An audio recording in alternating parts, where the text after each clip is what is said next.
there's a little delay. It's uploading or powering up.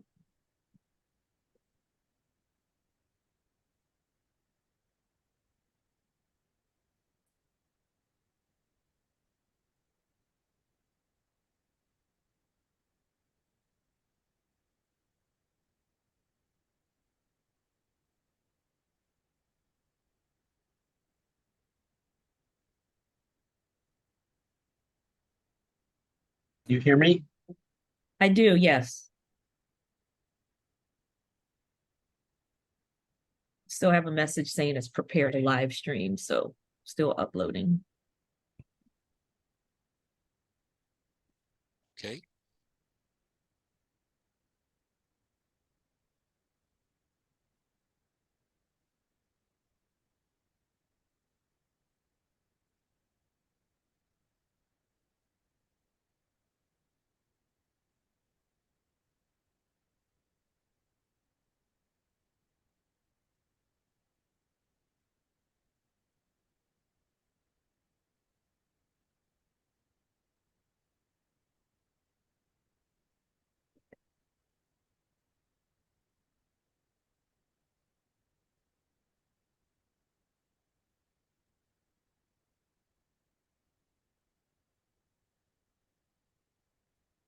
I don't know what's taken so long. Just bear with me.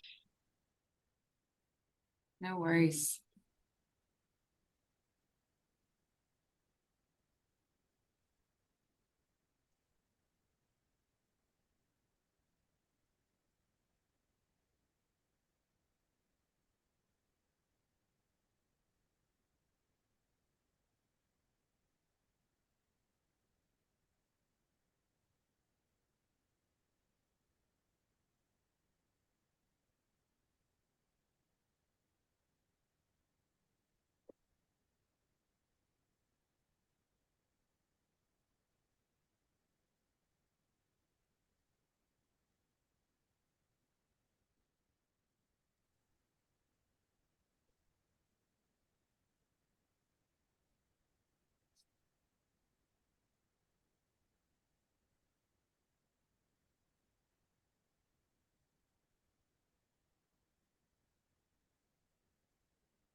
Santa, do I pronounce your firm Levy Firestone Muse?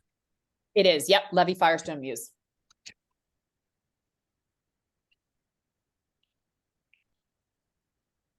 Okay, we're good to go, everybody. Okay, we're good to go, everybody. Okay, we're good to go, everybody. Okay, we're good to go, everybody. Okay, we're good to go.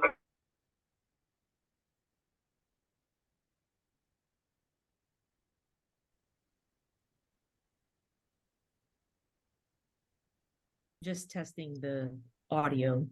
Just testing the audio. Just testing the audio.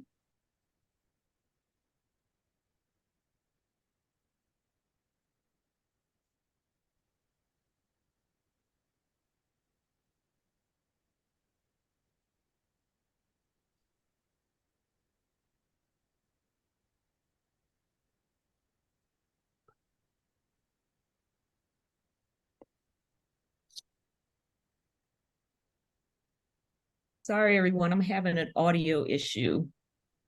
I keep hearing an echo. I think it's because other people's audio is on mute and it's echoing back, but unsure exactly if that's going to solve it. Okay, I think I have it now. I don't Yeah, hear.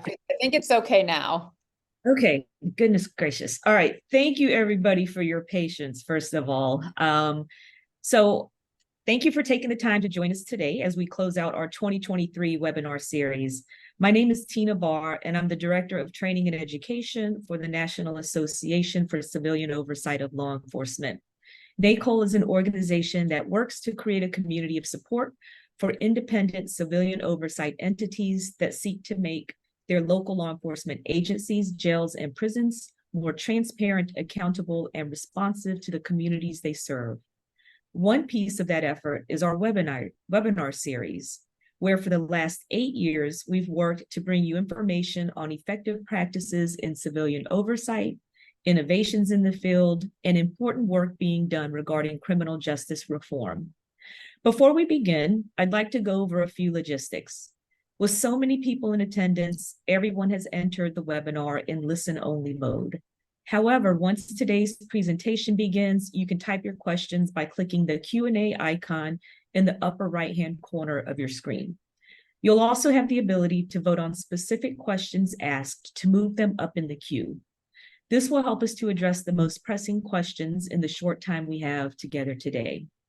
I also want to remind you that today's session is being recorded and will be available to you through the Attendee Hub, which is the same platform you used today to sign into the webinar. You'll be able to rewatch the session shortly after we conclude. Therefore, please save your link for the Attendee Hub. Now that the details are out of the way, I'd like to move our attention to today's webinar. Jason Wechter, NACOLE board member and the chair of the Training, Education, and Standards Committee, will introduce our presenters for today. Jason? Thank you, Tina. I'm very excited about this presentation.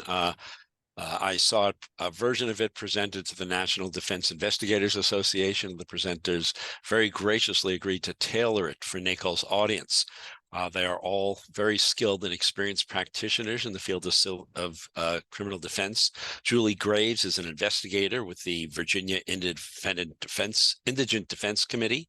Sienna Holland is Director of Investigations at Levy Firestone Muse, LLP. And Amber Smith is an investigative specialist with the Public Defender Service in Washington, D.C. And with that, I will turn it over to them. Hello. I hope everybody's doing well this fine Monday. My name is Julie Graves. I am obviously one of the people presenting, but we really want to focus today on how to use social media and online investigation effectively to help your cases. So that it can be finding witnesses, and a lot of other things. The other part that we want to cover is a little bit of the ethical considerations when we are looking online to make sure that we are doing everything as best as possible. So with that, thank you very much for coming.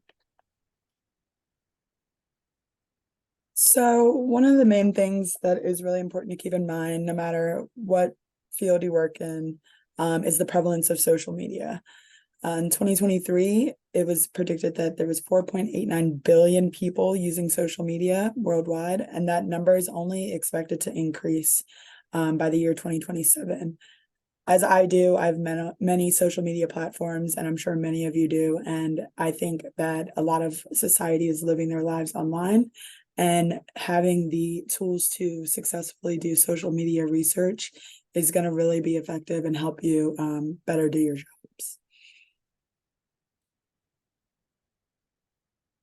I would agree with what Amber just said and just expand on it a little bit. In order to effectively investigate, I think we have to be doing some level of online or social media investigation at this point.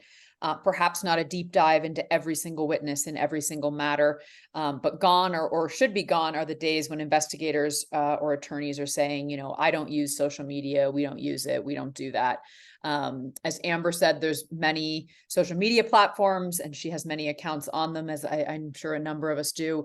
But realistically, we can't have an account on every platform. You know, I think there's a new social media platform probably being created as we're talking here today. But you need to make sure, if you can, that someone on your team has some familiarity with the platforms that are most popular in your area. Again, sort of that best practices versus what's realistic. And really just want to say, we hope people take something away from the training today. And for any of you who are super tech savvy, if you don't feel like you walked away with a ton of new information, I know that sometimes I feel a bit of relief when I attend trainings, and it's stuff that I've heard of before, I'm a bit familiar with. So hopefully if all three of us from three different offices are talking through some of the best practices in this area, and are things you've absolutely never heard of before, or if you have, maybe gives you some comfort there. All right, I'll go on to the next slide. a couple of different ways that social media can help with your investigation. For this presentation, for your purposes, we're going to focus on the first two, how to identify and locate witnesses online. We will touch on sort of contacting, reaching out to witnesses and you know, the thinking and considerations that would need to go into that, as well as impeachment, both for you know, witnesses on either side of a particular matter. So again, going to focus on the first two for this presentation. And so some of the ways in which we all find very useful in identifying new witnesses include some of these examples, such as Nextdoor and Neighborhoods. Those are new apps run by Ring and just blog serves basically. And, you know, a lot of times you will find that civilians are going on to these blogs or this listservs and posting surveillance footage of incidents in their neighborhood or any other relevant information about maybe an incident in their neighborhood. And they're just that is their way of communicating information back and forth to maybe piece together as a community what may have happened in a particular incident. Another way in which I frequently am finding new witnesses includes just watching the news. I feel that here in DC, a lot of times when there's any sort of incident, police involved or not, there are often interviews being done either on the news or in newspaper articles, such as you see on Washingtonian Probs, which reposted a news article. And a lot of times that has helped find new witnesses and uncover additional information that may not initially be known. Including pictures, videos, anything of that sort. And lastly, a very helpful way to do so on social media as well is going through comments. I find that a lot of times you will also have bystander witnesses that are in the comments on these blog posts and these news articles, and they're giving their account of what they've witnessed. And as you see up in the corner, that is a hashtag from Twitter. That is also another possibility of finding new witnesses as well. Just to go off what Amber, of course, was already saying, it's really important to obviously comb through the web when you're looking for information about these instances. And unfortunately, a lot of it is just putting in the time and work. And so something I will do is try, like, for example, if I'm looking into a shooting or a robbery, I'll search shooting, I'll search the location, I'll search a bunch of different combinations of words about that to see who in our area is talking about that. Another thing that I always like to do is go on the police website if there's some police involvement in your incident, and make sure you look at all the ways that people interact with the post, not just comments, but also likes, reshares. For example, over in the corner, there's a quote tweet from a Arlington police tweet that's basically talking about shots fired in this area. And the tweet that's responding, the quote tweet is actually in Portuguese, but what it says, if you translate it, is that his friend was in the area and saw the incident. And so that's something that is important to do, because then you can reach out to that person who has their name publicly in their profile. And then another thing that I will sometimes do is search for events nearby. So if there's an incident, for example, that happens, you know, on one street, maybe there's a restaurant nearby or a park nearby. And if you can look, like using location settings to see what groups were around that area, if there's anybody having like any sort of event, that's an easy way to find people who may potentially be witnesses to that incident. And so piggybacking off of what Julie mentioned, another useful way to kind of comb through the social media platforms includes this method on Instagram, and Snapchat has a similar feature where it's represented in sort of like a heat map, but it looks the same and is used the same for the most part. So here on Instagram, you'll see that if you search for location, maybe, you know, for instance, this past weekend, there were a lot of protests. And from those protests, unfortunately, there's a lot of vandalism and everything near the White House and on some of these sculptures in National Park property. So maybe I need to search for that I'm searching the White House, and as you see, it will show you a map. This map will show you all of the locations around that area, including what you've searched for. And if you notice that there's a colored, semi-colored, ombre looking ring around those locations have active stories. Those active stories may be from hours, minutes ago. They could be from up to a few days. I've seen them up to 2 days later, still actively tagged to that location. And once you click on that, you will see the far right image, which then shows you both posts and stories that have tagged that location as the White House. And sometimes it's really helpful to kind of, if I know something has happened near the White House, I kind of comb through. Maybe people are posting videos again, maybe people are posting pictures of, defaced statues or something like that, which could be really helpful in maybe identifying people that were either eyewitnesses or know something about the situation. Some other useful tips and tricks when coming through social media include doing your background on these people. As you've seen in some of the examples, we may have a full name of a witness, but how do I get in contact with them? We have Scope Now, which is a media scraper, and it is a paid subscription, but if you and your office have access to it, I highly suggest it. You basically can enter what you know about a person, their username, maybe their full name, parts of a name, initials, the area in which you're trying to search for them, so Washington, D.C., and anything else that you kind of know about them, and it will generate a report including other profiles that this person may have, old usernames, anything like that, family members as well, email addresses associated with any of their accounts, and all of that information. Another paid subscription that I often use is Accurate, and its counterpart TLO. And maybe I have just a name and know that they live in Washington, D.C. Well, I can go into Accurate or TLO and just put in that information, and Accurate or TLO is going to run me back all of the residents within this geographic area that I search with names that either match identically or are similar in spelling or anything like that in that area. And as you see, Accurate, and same with TLO, it has a lot of different filters in which you can kind of cater so that you can narrow down your results. The free version of that, shout out to Julie, is Family Tree Now. It is not going to be as detailed as the results that you're getting from Accurate and TLO, but you still will be able to get the gist of it, of, first name, last name, you're searching a location, and it's going to run you back all the detailed report of maybe the past 3 or 4 addresses, phone numbers they've used, and you can just kind of build off of that for your investigations.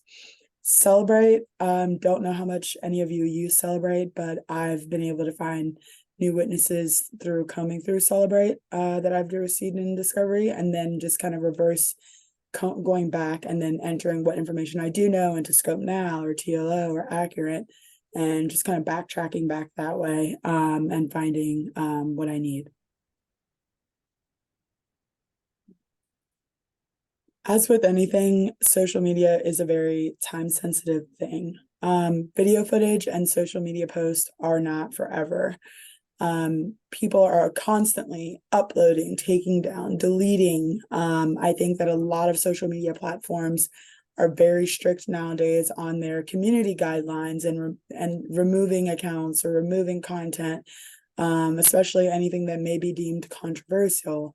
And I think it's really important to do your due diligence and try to preserve all of that information and those videos and those usernames and anything that is going to be useful to you off the bat as soon as you get any information that was going to help you to lead you in the right direction.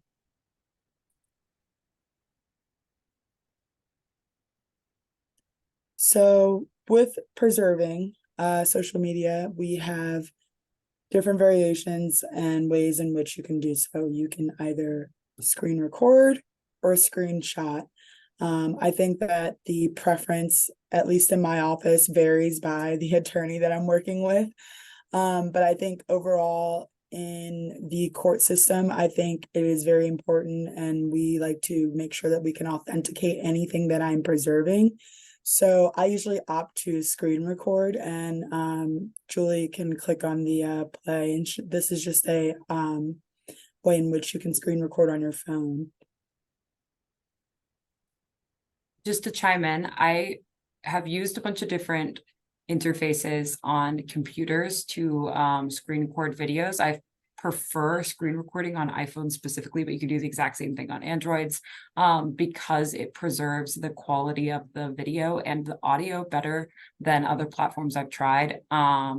So instead of like downloading a video from the internet, for example, from YouTube or from Snapchat or whatever, I tend to prefer to screen record if possible. And so one reason that you may be asking, or one question you may have, is why are you screen recording versus screenshotting? And as I said, that goes with authentication. So if I have to testify about how I found something, I want to be able to explain how I got there, what profile I was using, what device I was using, the day, the time. I want to be able to verify all of those details so that it comes across very seamlessly as a potential key piece of evidence. And there's no questions about how did you come into possession of this, is it edited, or anything like that.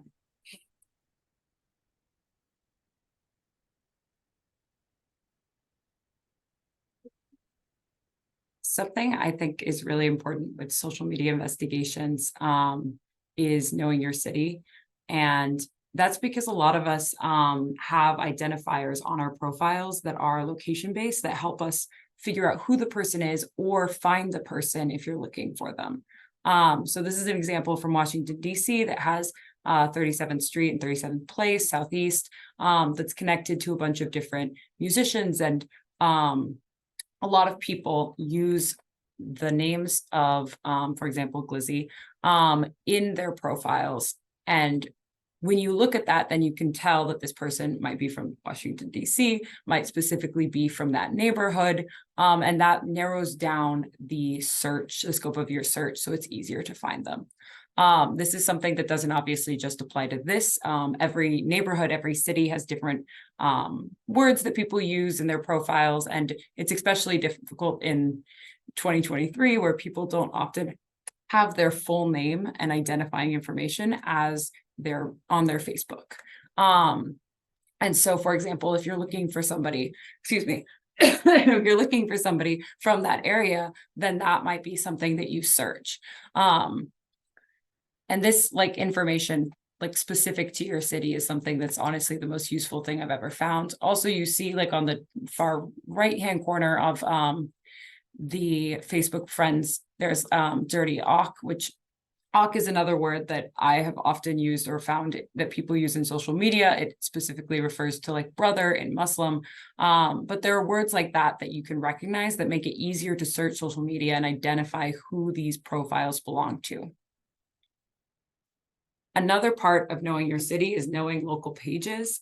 In a lot of cities, for example, there's VA Hip Hop and News in Virginia. In DC, there's Washingtonian Problems, which we showed earlier. A lot of these popular pages are news sources for people on social media. This means that they will post pictures of incidents, videos of incidents that people send in. People will comment on that, saying, oh, I was there, or my friend was there. And that is such a good lead because it narrows down who you're searching. I will also sometimes search the followers or who they're following, who like to post, other things like that, because it also narrows down who you're searching for. Other things is, for example, people who follow restaurant blogs on Instagram, Facebook, etc., churches, food trucks, music artists, etc. That can help you find, if you know a person's name, that can help you find their social media. Another thing that I love is local crime blogs, and I actually have found that I can develop relationships with some of the people who run them. I know in my area specifically, there are multiple people who monitor cameras and have police radio feeds set up, and are actively out there recording video or recording the live stream from traffic cameras or other stuff that can help you with your investigation. And that's the way that I've been able to get footage of incidents day of. And usually you don't need a subpoena or anything like that. I've had great experiences working with some of those crime bloggers. Another thing that I have spent a lot of time doing is finding minors on social media.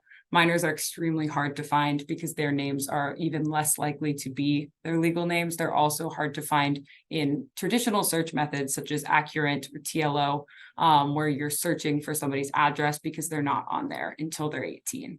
And usually what I've found with minors is that they usually have like the newer or younger social media platforms. So right now that's TikTok, maybe Instagram, maybe Snapchat. And there are ways that I have been able to find them. And oftentimes it is through finding different blogs or pages that they're going to be following, because that's a smaller group of people to look through to find them. So for example, Wakefield High School Fights, Wakefield High School Tea, these are pages that a lot of high school programs, a lot of high schools have that students make that are student ran. And it's a lot of silly, goofy pictures of people sleeping at class, whatever. But that's a great way to find somebody who's maybe 16 and all you know about them is that they go to this high school. And so that's something that I have found really helpful in finding minors, that has changed how I've been able to interact with minors for cases. When it comes to social media and online investigation, just a reminder or an acknowledgement that it is time consuming and it takes patience. And frankly, it may not always be fruitful. When it comes to a witness's profile page on Facebook or any platform, there's any number of possibilities for information that could be there. This is a list. I'm sure there's many more things you could think of. Sometimes there's nothing. Sometimes there's some of these things. It is worth investigating, though. It is worth using because when it does work and when there is information on there, sometimes it really is game changing and case breaking. One of the things, some of the points on here are sort of obvious, looking for general information on people, of course, looking for postings about the incident, live streaming of the incident, also always interested in any type of case with respect to posts right before or right after the incident.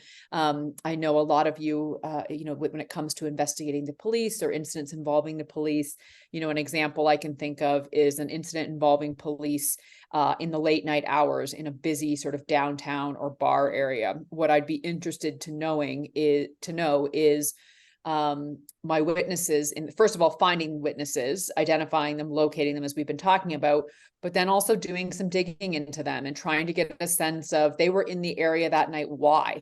Are they witnesses and they happen to be in the area because they were working and walking home that night and are totally sober? Are they witnesses because they were out partying and celebrating something with friends? And there's a number of photographs of them doing shots and drinking.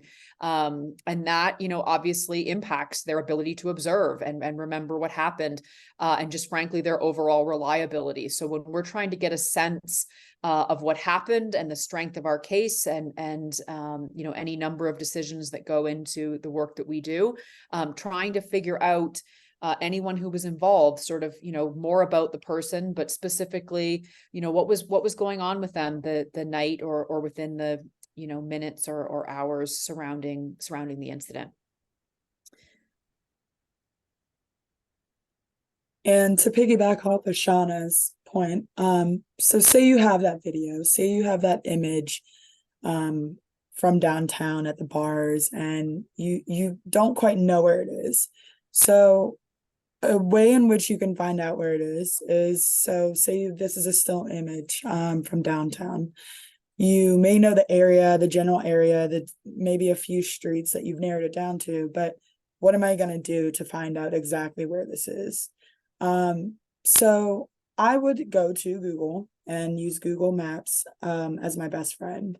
On Google Maps, you have the ability to drop your little man on any street that is going to be highlighted blue, which means that it's been previously mapped by their satellites or cars. And you will have the ability to click Street View up and down the street, turn corners. Sometimes you can go into businesses that have uploaded pictures and kind of walk into a bar from Street View and kind of look around, or a building or a store. And that's really going to be helpful, especially if you are preserving and getting any sort of discovery or intel about videos of maybe any incidents involving the police on the streets or anything like that. You might only have a still picture of some landmark in the background that is in this general area. So if you're working off of limited information and you're really struggling to try to find witnesses or businesses that may be involved in something, I think that using Street View to your advantage is going to deem really helpful.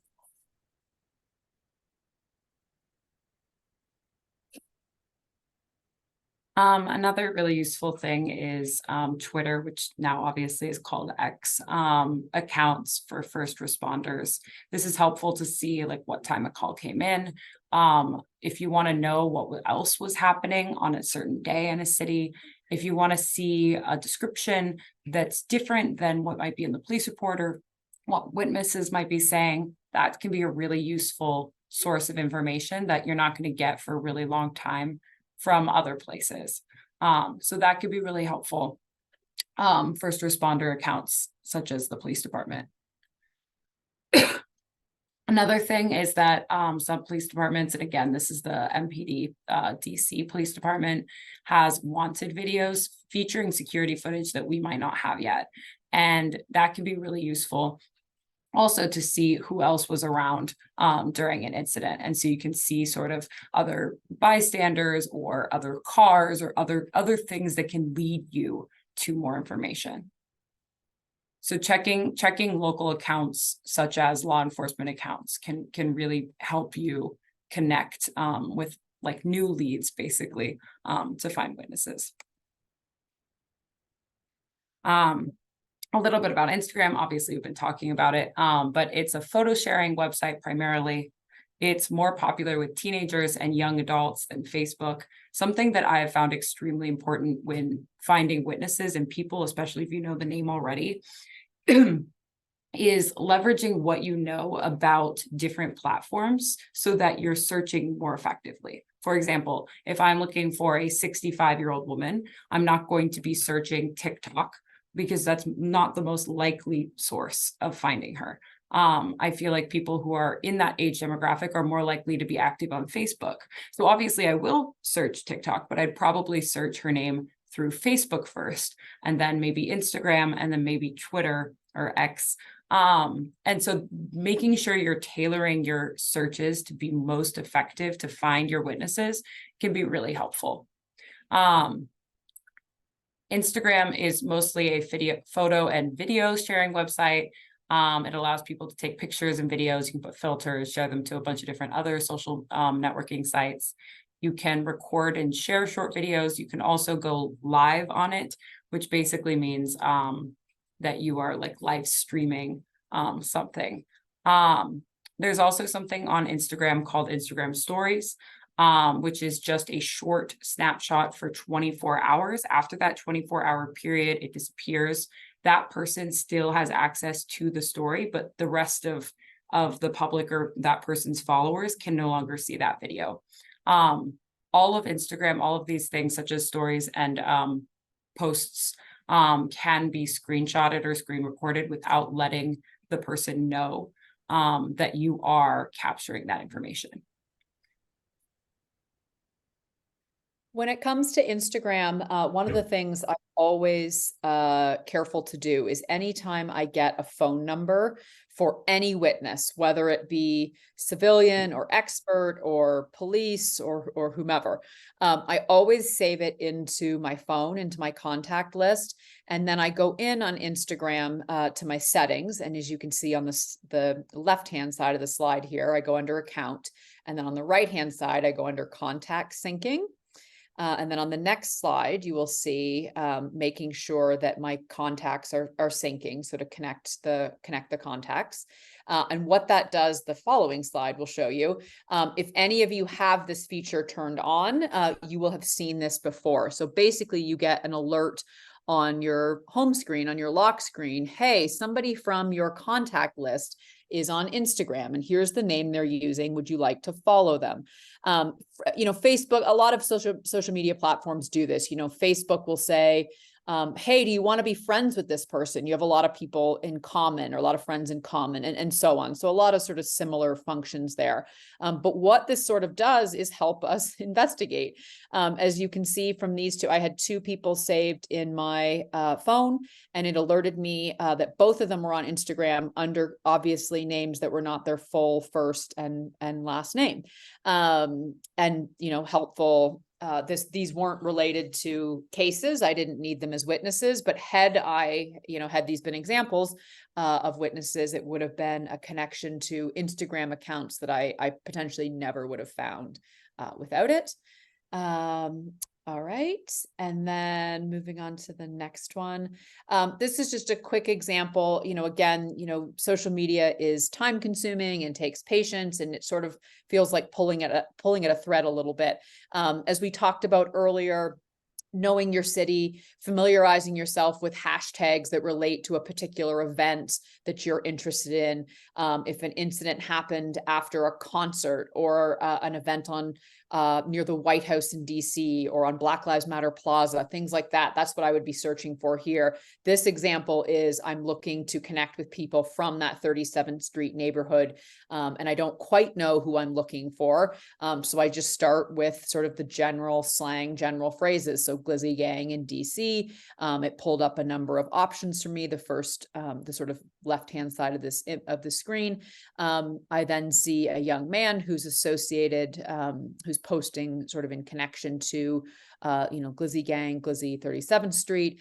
I then go onto his page and have a look at his main page. The next slide will show you. I then go into, I want to see who he's friends with, or sort of who he's following and who follows him. So sort of who he's friends with would be the terminology we would use if we're talking about Facebook, but same sort of thing. I see I go into people following him and start typing in Glizzy again. Who is he associated with that is also associated with that neighborhood, using that slang? So I see an individual that I guess I was interested in, and then clicked on that. Clicked on that profile, that Glizzy 663 _, and then finally the next slide is some of the images I was able to pull from that account. We show this sort of example. First and foremost, actually, we should have said way back in the beginning, there is nothing in this PowerPoint that is related to any real case that any of us have ever worked.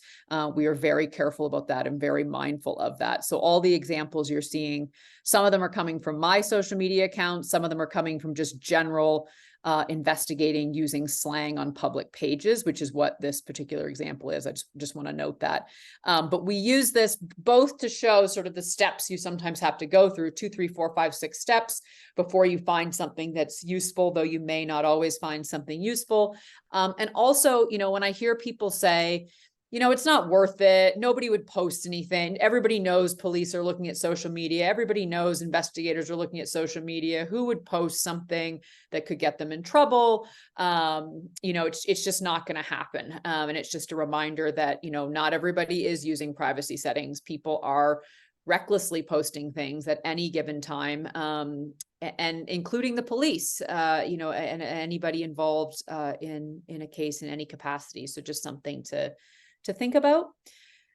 Moving along, it's sort of, and then just wrapping that up, specifically the police and with the investigation, the work that you all are doing, definitely investigating the officers as well. And we've seen obviously some of the most stunning examples on January 6, 2021, where a large number of police officers were involved. And again, sort of all of this public and live streaming and checking in at the US Capitol and things like that. So don't think that it's not worth your time, and who would post such a thing, especially police officers, right? They know that everybody's looking and investigators are looking.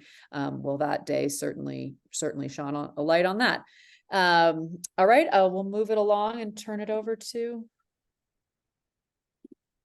Something to make sure you're doing, to piggyback off that, is to ensure that you know if you're leaving a footprint or not. So we talked a little bit about different features on Instagram and whether they alert the person that you've screenshotted their post, because you need to make that decision knowingly. You don't want to scare off a witness, a potential witness, by, you know, screenshotting their video, letting them know that some account is looking at them, and then have them freak out and delete it or not talk to you. So you want to make sure you know what you're doing, what it's gonna result in. So for example, Instagram posts can be viewed without the user's knowledge. So they will not let the person who holds the account know if you go and just look at their regular profile. However, they can see who sees your stories. They used to be alerted if you took a screenshot, but as we were talking about earlier, that seems to change. That seems to have changed, but it's just something to keep in mind because they do change the privacy settings on these social media platforms pretty frequently. Another really glaring example of this is with LinkedIn. If you're not using privacy settings on LinkedIn, people can see when they view your page, and it will show you who has viewed your page. And even if you have it on partial privacy, it can still show you where the person works and like where they went to school, which, like, for example, I work in a pretty small office in Virginia. I went to a really small school. If someone searched my office and my school, you could find me immediately. So you want to be really cautious about how people can find you as well while you're finding other people. And that's also something to be mindful of when you're looking at, like, for example, police officers and other people like that, to make sure that they aren't going to remove social media posts or get upset in a certain way prematurely before you've had a chance to talk to them.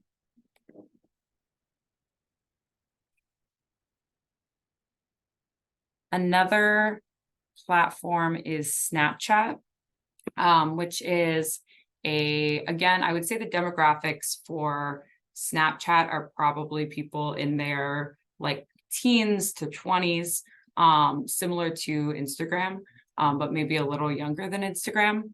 And this platform is extremely difficult to use for defense investigation or for a variety of reasons, but for mostly because the videos delete after 24 hours. And if you are like us, and you sometimes can get cases where people are identified years down the line or where a complaint is made years down the line, that can be really difficult. They also, you have to be friends with somebody usually to see their account.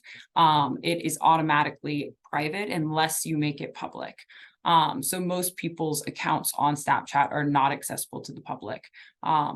And similar to Snapchat, you can also see who is watching your videos and on their stories. Or pictures on their stories. There's also a chat feature on Snapchat that disappears after 24 hours.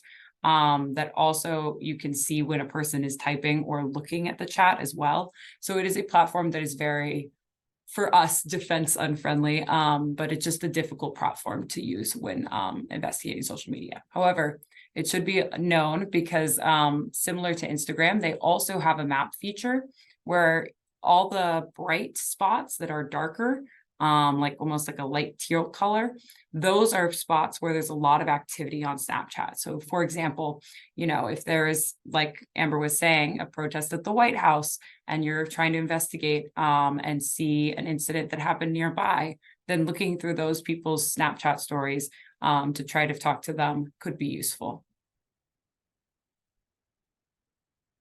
However, with Snapchat, law enforcement has had success with it. This example is from the Murdaugh trial, which obviously the prosecutors used to show that he was there on the day of the murder and convict him. So we just want to be really careful about how we're using social media platforms, and so we can use them both effectively, but also in ways that will protect our basically our case and make it possible for us to talk to witnesses. So we also have TikTok, which Julie previously mentioned about. And so TikTok is more, I'm finding that it's more popular amongst the younger generations, but that doesn't mean that the older generations or anyone else of any other demographic is not using it. It is very hard to actually navigate TikTok at times. So you do want to, I just want to walk through a few things that you should be cognizant of. Because it is a platform that's spanning across the world, really. It's global, it's a global platform. There's a lot of different ways in which you can be successful using it. So two things: TikTok has a desktop platform and also the mobile platform. I find that the mobile version of TikTok is a lot easier to use than the desktop. And so you have different ways in searching for anything that you're going to need. Maybe you have an account username. People can either choose their username or they can let TikTok randomly generate a username for them. That is when it becomes difficult, because they could be user and then have like 20 numbers after their username. And you can change your username. People have multiple TikTok accounts.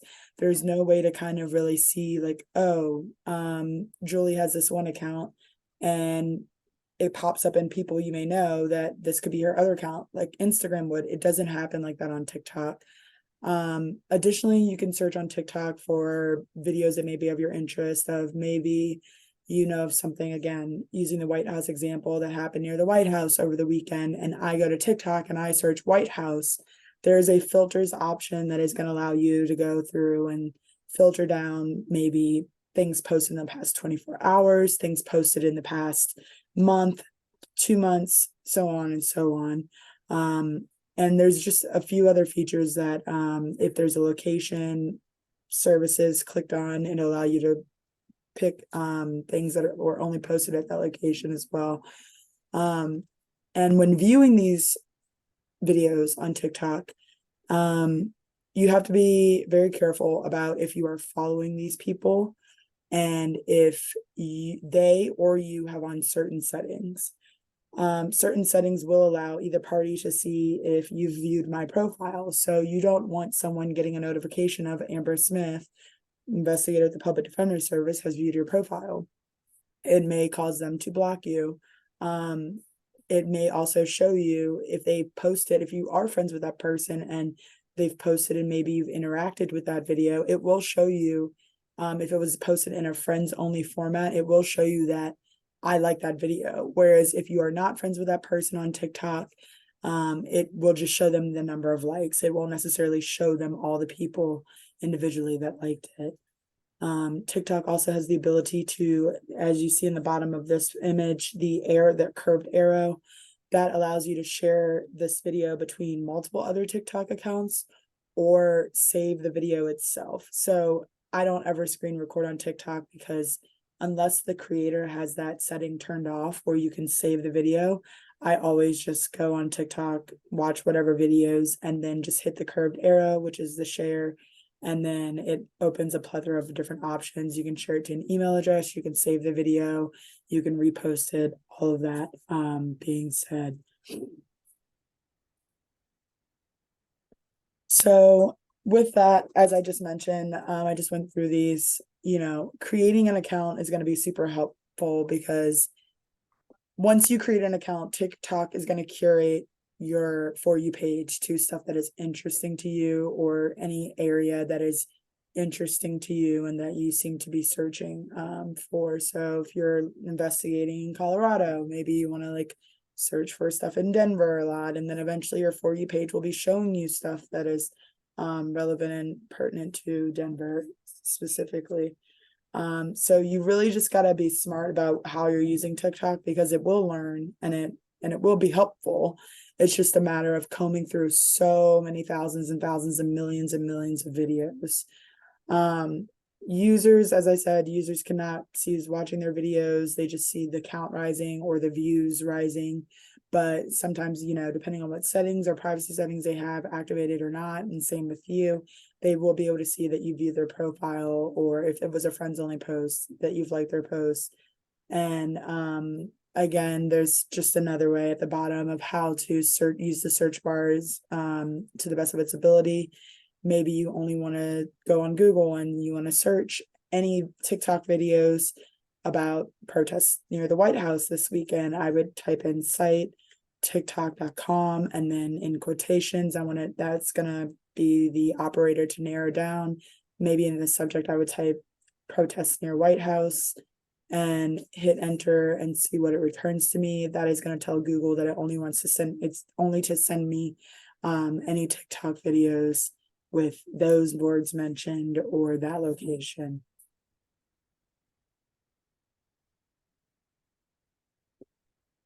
Another app that is usually forgotten includes the money transfer apps that can include Zelle, PayPal, Venmo, Cash App. Here we have 2 screenshots of Venmo, and if you are trying to establish maybe some relationship between 2 people, or maybe verify if some money was sent between 2 people or anything like that, or maybe you're just trying to find people. Maybe you know that Stanley Huang, which is a very common name, is a person, but maybe you don't know where to start in trying to find maybe a common username that they use. This is also another tool that you can use for that. You can see transactions. It will search through all of the Venmo users. Cash App, not so much. Cash App, you do have to be friends to see transactions, and it's only going to show you transactions between your account and whoever you're paying or is paying you. PayPal, I think, is similar in that fashion, and Zelle, I think, is also the same way. So really, Venmo is really the only main social media money transfer app that you are kind of able to stalk someone in the ways in which you can.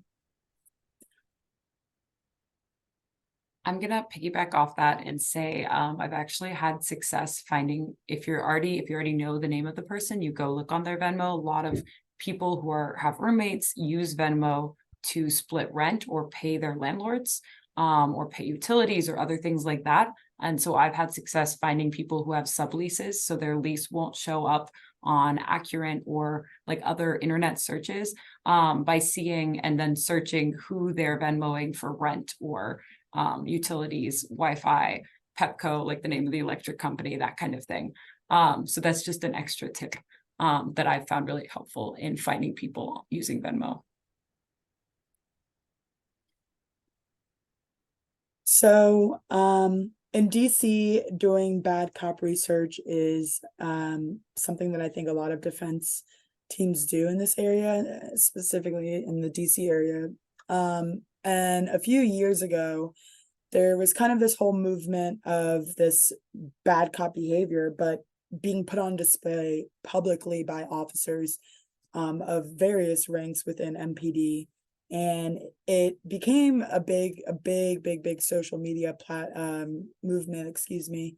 And we found various agencies and partners, you know, having eyes on the community and really being hyper vigilant to recording any misconduct, and such as these shirts, which GRU NSID, which is a specialized unit in Metropolitan Police Department, and they were creating some of these shirts and openly wearing them to court to testify. And it really opened and shined a light on some of the misconduct within MPD, and that just was the start of the movement. And there was a lot of fallout. A lot of officers were reprimanded due to that. So you can go to the next slide, Julie. And as you see here, there were a lot of professional consequences for some of these posts, and there still continues to be, not just because of the t-shirts, but because of the light that was shined on the issues at hand within Metropolitan Police Department. I think misconduct comes to the front of a lot of people's mind nowadays, because everyone has a phone, everyone's always videotaping any interactions with the police, where everyone's hyper vigilant. And I think that sometimes these officers think that they are above the law and they can do whatever they want with no repercussions. But I think it's really important to just preserve any of this information, work with any other offices or agencies that you guys have relationships with wherever you guys are located, and it's going to be helpful in the long run to continue to call out these agencies on their faults. And so one way to find cops' social media platforms is to go to that agency's social media pages. A lot of times we know that law enforcement members are not going to have their government name as their profile name on display, but a lot of times I've found that the officers that I do find are posting really ridiculous things on their social media for all of the public to see.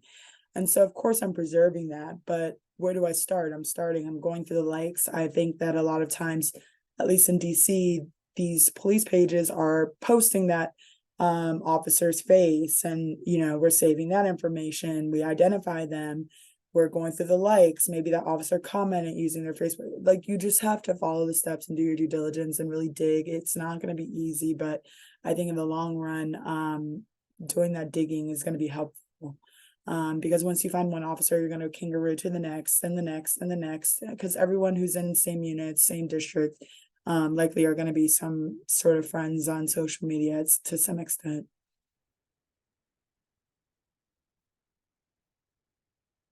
So once you've found people, if you can't find them in person and you've tried to find them in person, some people do contact people directly on social media. I will say that this is entirely a personal preference / office preference. And usually when my office gets to the point where we contact somebody on social media, this means that we have gone to every address we could find for them. We have gone to talk to their relatives to see if they have seen them. We have tried, like a bunch of different things first. This is very much more of a last resort. However, not presenting this would be unrealistic because we got to do what we got to do. And it is possible to successfully contact witnesses online and via social media. When I do it, I have the same script I have for my in-person interviews when I knock on somebody's door, which is, "Hi, my name is Julie Graves. I'm an investigator with the Public Defender's Office in Arlington, Virginia. I'm working for the attorney blank on behalf of blank. Can we please talk about this incident?" So I basically say that, but ask them to give me a call with my phone number. And then once I've called them, I introduce myself again to make sure they know who I am, and try to figure out a place to meet up. I've also had success flat out asking people where they live sometimes, if you do it correctly, being like, there's a subpoena pending for you, like, what's your address so we can get it to you, or things like that.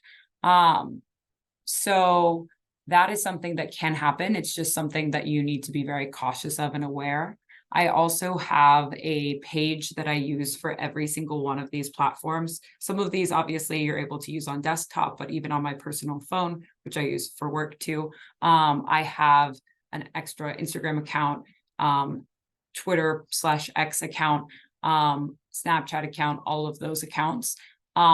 And each of those accounts, I have a picture of me that's not in any of my profile pictures or on any of my personal social medias. And I also have where I work. So it says Investigator, Public Defender's Office in Arlington, Virginia, just so that nobody can say I didn't correctly identify myself. So basically, this is just something that it's not necessarily a best practice to contact people via like Facebook Messenger or, Instagram Messenger or things like that. But we are living in a world where, we are trying to obtain, interviews and information from these people. And if you're at the point where you've tried other things, this can be successful.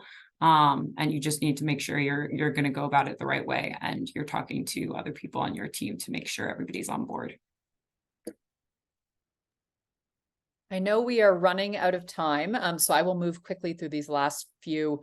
Julie, after, I think this is 37. After this, I think we can jump ahead to 40 because 38 and 39 are largely the same. Just a note about some resources that are available online, websites that have documented sort of incidents of police misconduct, either discipline records, social media posts, things, and any combination of the two. Citizens Police Data Project, USA Today had a database as well. They were working together. Theirs was police discipline records. Plain View Project out of Philadelphia was documenting social media posts, and some of them are truly unbelievable when you have a look at it. The reason I would flag this is, one, you can be sort of searching online for any of these, through any of these databases for officers in your case, but don't be discouraged if you, or don't be immediately sort of turned off by them if you don't see your state or your jurisdiction listed as being covered by that database. You know, as we all know, unfortunately, police officers in this country can work in a jurisdiction and be fired, and then get a job as a police officer again in a new jurisdiction. And there seems to be no way around that, at least right now. So an officer that is now working in your jurisdiction, you know, may have information in one of these databases, but if your jurisdiction isn't listed, through online investigation, Accurate, Family Tree Now, any number of methods we've talked about here today, if you find out that the officer you're interested in grew up across the country in a different state, in a different area, try to do some digging and find out when they became a police officer in the state in which you're working. Because if they were originally an officer in a different state, I might check that state for some records as well. Pacer, the federal court sort of database search engine, you do have to pay to use it. But oftentimes civil suits, complaints against officers can be found there as well.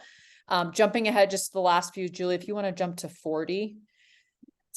Just a quick note on social media ethics as we think through sort of, you know, should we get things, you know, what sort of footprint are we leaving? Can we get it? Can we use it? Do we want to use it? Conversations just to be having with your team, with your supervisors. If you are the supervisor, just talk, you know, with other members of your team and think through all the possible issues that may come up and figure out how you best want to proceed. As Julie said, things like contacting witnesses via social media isn't something we do typically right off the bat, but sometimes when you're out of options, you reach out via social media, or you call witnesses, or, you know, whatever it may be. But just think through, you know, one of the rules that I have when I'm supervising people is, if you're going to put something in writing, whether it's a text message, email, or social media post to a witness, I want to see a draft of it before it goes out the door.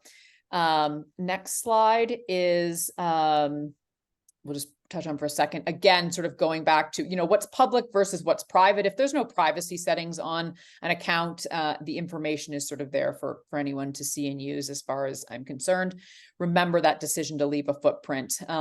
Think through, if you're looking at an Instagram story or checking LinkedIn without being in private mode, if that's alerting the person who holds that account that you're doing that. And maybe it will, and maybe you've made the decision that that's okay, that that's necessary at this point, but just don't leave a footprint that you're not aware you're leaving.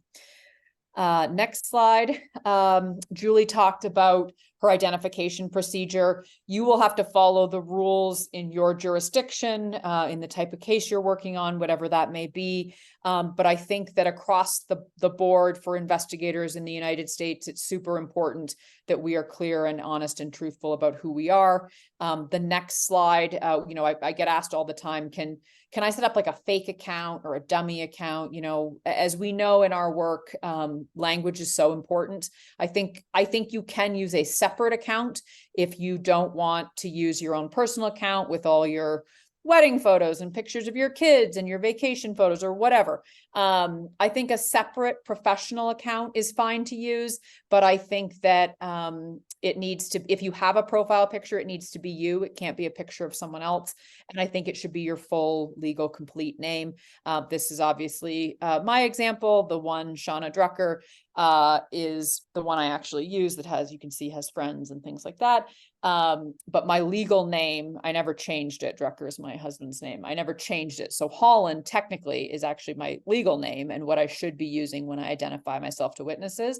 So when I reach out to witnesses, I use that Shauna Holland account to make sure there's never any question about, well, wait a minute, I didn't talk to a Miss Holland, I talked to a Miss Drucker. You know, again, it just sort of gets cloudy. Well, I used the Shauna Holland one until last week when my best friend, who didn't realize I had this separate investigative account, reported me to Facebook thinking she was helping.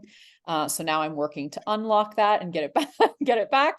But that is me. That's what I use for investigation. And then the last slide for me, I think, is the next one. One quick word, we felt like we couldn't wrap up this presentation without touching on this whole new, mostly frightening world of AI and fake news and shallow and deep fakes, and what that means for us as investigators.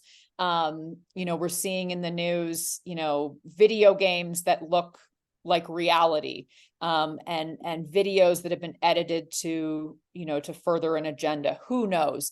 As investigators, we will need to pay close attention to what we're finding and do some extra digging to ensure what we're seeing is truthful and reliable. What does a reverse image search show us? There have been a number of instances in recent times when it's revealed an incident or an image actually is real, but it happened several years ago in a different part of the world, and that photo or video has simply been recycled. We also need to cross-reference information we're gathering online with other more reputable sites. If that's the only place you're seeing a piece of information, what could that possibly mean? What, you know, maybe it's true, maybe it's real, maybe it's not. But with this whole new world, sort of those Google reverse images, cross-referencing, and really looking closely at what we're finding is going to be so critical moving forward. And I'll turn it over to Amber to wrap us up with the last few slides. Amber, you're on mute. I realized. So very quickly, I just want to touch on impeachment. And as we've touched on this throughout the presentation, keep your privacy settings in mind, because if I am looking for you, odds are you can find me, especially if there's been any sort of interaction on social media. And you don't ever want anything to come back and bite you in the behind. And maybe you don't want to come off as unprofessional or anything like that in your online presence. So really just be careful what you are actively posting on your social media. And as Shauna just said, that may be all the more reason why you may want to create a separate account that you are using for professional manners only. Because you don't ever want to, if you are in a position where you're testifying in court, where any impeaching information, photos, videos, anything from your social media accounts is coming into play in open court. And real quickly, obviously you can subpoena these websites such as Instagram, Facebook, etc. But they often will not comply well, will not comply soon. I think this is like every investigator's worst nightmare, is having to go through this process and have it lead to nothing.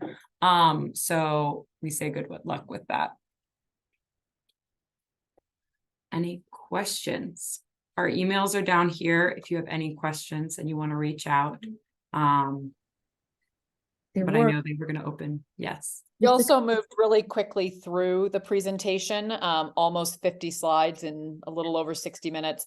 I think that, as they said earlier, this presentation will be shared with you. And to just reiterate what Julie said, is feel free to reach out to us if you want more information on anything we covered today, or just want to talk a little bit more through it. We're happy to chat at any time. Yeah, the recording will be on the attendee hub, so there's that too. So make use of it. So you answered the question. There was one about dummy accounts or fake accounts. So thank you very much for addressing that one already. And then someone said they appreciate the suggestion to use screen record to preserve a picture or video, as well as demonstrate where and how you found it. Are there copyright issues or other things to be concerned about if you download a picture or video? I have never run into any of those issues, Mhm. but I mean, I assume there could be an issue. But I don't know, Julie, Shauna, I don't know if you have. I've never had that issue either. I agree. I've never had it, and it sounds, I think, Amber and Julie, like you're agreeing that we haven't heard of it either. I haven't heard of anyone having any issue with that or anyone complaining about it. So hopefully it stays that way. But nothing yet personally or with anyone in my circles. I do want to add, I feel like that could only maybe come into play if it is something that's being widely disseminated amongst, I don't know, news, media, anything like that. But yeah, I haven't experienced it. And then there's a question, can you do location searches for a specific date in the past? Yes. Actually, one of my favorite features on Facebook that we didn't mention is when you go to somebody's profile on the bottom right-hand side, right before the post starts, but right below their header and their photos, there is a filter where you can filter by month and year, and I use that every day. I believe there are similar things on other platforms, but that's the one that I'm the most familiar with because it's the most user accessible. I think Twitter also has that ability. When you're doing in the search bar, there should be some option, or there's 3 lines to the right hand of the search bar, and that's going to be your advanced search. You can then in there use operators such as quotation marks, semicolons, anything like that to tell Twitter to search for any tweets including these words or not including these words, these locations or not these locations, and you can set date parameters as well. And then one more question and then a comment someone made. Do you have any idea what the cost is for Scope now? I don't, because my office pays for it. I do know that it's a little steep in price. I don't know the exact pricing. I do know that Scope Now will give you a free trial. They're really good about that. But overall, if your office can afford it, I think that it's a really good resource to invest in. They give you there's usually monthly trainings also on various topics within social media investigations. So they're really always keeping you up to date on how, the platforms are changing, privacy settings, and anything like that. So I think overall, if you can sway someone in your office to pay for a license or two, I think it's a great investment. And Jason had a comment when you all were talking about the various social media pages that you check into, including the law enforcement. He mentioned that police officer unions. Jason, did you want to say something about that? No, just that they often have their own social media pages, Facebook, Twitter, where individual officers might comment more so than on the official law enforcement page. Okay. Yeah. All right. So thank you all so much, Julie, Shauna, and Amber, for sharing your expertise and joining us today. We could not do what we do without you and everyone else who is so willing to share your knowledge about what you do with the oversight community. Also, thank you, Jason, for making today's event a reality and arranging for this to happen. And last but not least, thank everybody who is in attendance today, and especially being patient with the early glitch and then staying on a little bit longer than usual. We really appreciate your interest and the commitment that you do to commitment to civilian oversight. And lastly, I'd like to mention our upcoming virtual training events in December. We will have 2 days of training devoted specifically to the oversight of jails and prisons on December 5th and 6th, and that'll be 6 days of training, 6 sessions over 2 days.